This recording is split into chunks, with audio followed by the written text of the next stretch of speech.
মধ্যপ্রাচ্যের অস্থিরতায় আন্তর্জাতিক শিপিং খাতে চাপ বাড়ছে। জ্বালানি তেলের মূল্য বৃদ্ধি, বিমা ব্যয় বৃদ্ধি এবং নিরাপত্তা ঝুঁকি বাড়লেও চট্টগ্রাম বন্দরে এখনও নিয়মিত চলছে জাহাজ আগমন ও পণ্য খালাস কার্যক্রম।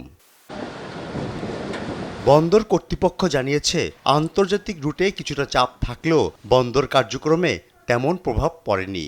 আমদানি রপ্তানি কার্যক্রম অনেকটাই স্বাভাবিক।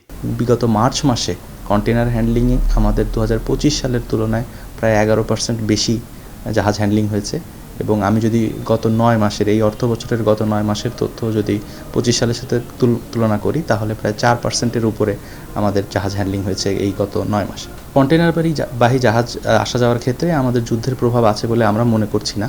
কারণ হচ্ছে যে আমাদের এখানে নিয়মিত গতিতে যেভাবে জাহাজগুলো আসে, তারা নিয়মিতভাবে আসছে। কোথাও অন্তত আমাদের জলসীমায় কোনো প্রতিবন্ধকতা আমাদের নজরে পড়েনি।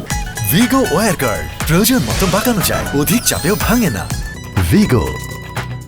দেশের অভ্যন্তরীণ নৌ যোগাযোগ স্বাভাবিক রাখতে সময়মতো জ্বালানি সরবরাহে বিপিসিকে চিঠি দিয়েছে চট্টগ্রাম বন্দর কর্তৃপক্ষ।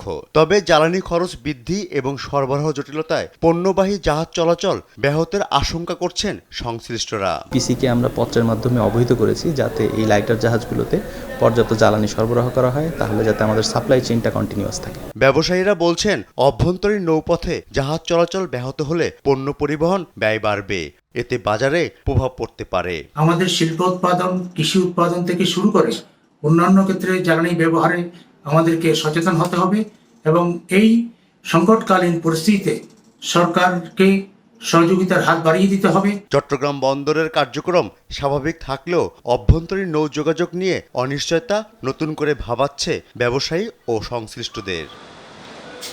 ফররুখ বাবু, দেশ টিভি, ঢাকা।